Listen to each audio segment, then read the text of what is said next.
Good morning, everyone. Welcome to my Friday morning video blog. I have a couple of interesting questions. But first, somebody asked me on one of my questions, where did I get my gratitude shirt?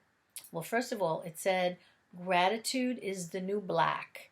Now, it was given to me as a gift, so I can't tell you where it came from, but I would recommend that you type that, Google in, and put t-shirt next to it, see what comes up. I'm sure you'll find it.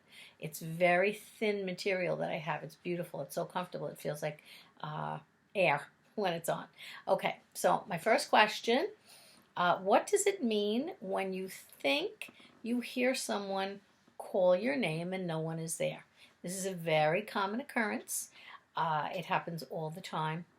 I'm sure if you all thought about it at some point in time in your life, you thought somebody called you.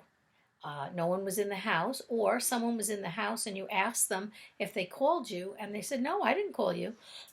This is just spirit. It's spirit, your guidance, kind of waking you up, trying to get your attention. They're always around, and that's just one of the ways that they do it. Sometimes it's a loved one also. Other than an angel or a guide, it could be your loved one that's trying to get your attention and let you know they're okay. Question number 2. How do you handle someone in your family who is very negative? A victim personality. I get drained when I'm around this person, and I want to keep away from this person, but it's family. How do you handle this in a positive way? Well, the first thing I would do is I would begin to send pink light and love from my heart to the heart of that person. You have to project positive energy toward that person in order to help them to open up to that light. If you're constantly frustrated, if you're constantly aggravated and irritated at that person, all you're doing is sending negativity back to you. It's like a regular loop. Okay, it's a circuit that just comes right back to you. So it's much more productive if you begin to send pink light and love. How do you do that? I would say I pat, send a beam of pink light and love from my heart to the heart of that person. Okay, that's the best way. I'm going to add a little bit more to it. You can also send some prayer. Prayer in a way that say thank you. Thank you, God, for helping this person to become less negative, to maybe open up spiritually or become more positive in their lives. Always put the words thank you out first. Don't say please. Please is technically a negative word. What does please stand for? Wanting, needing, begging, pleading, lack. Okay, so positive. Thank you, God. It puts gratitude into prayer and gives it a double whammy. So stay positive with that. Let's see.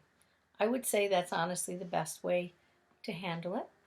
And the last question here. I have recently come across the topic of phantoms. This was written several weeks ago. I realize that they seem to appear just before a crisis of a loved one. Have you had any experience like this? Well, actually, I have not had any experience that is quote-unquote phantom related. I've never even heard the term. I am going to say that loved ones are always around when someone is in crisis.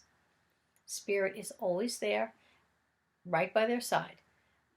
When people are crossing, spirit, their parents, their grandparents, their loved ones are always ready to receive them, to greet them, and cross them over for a celebration.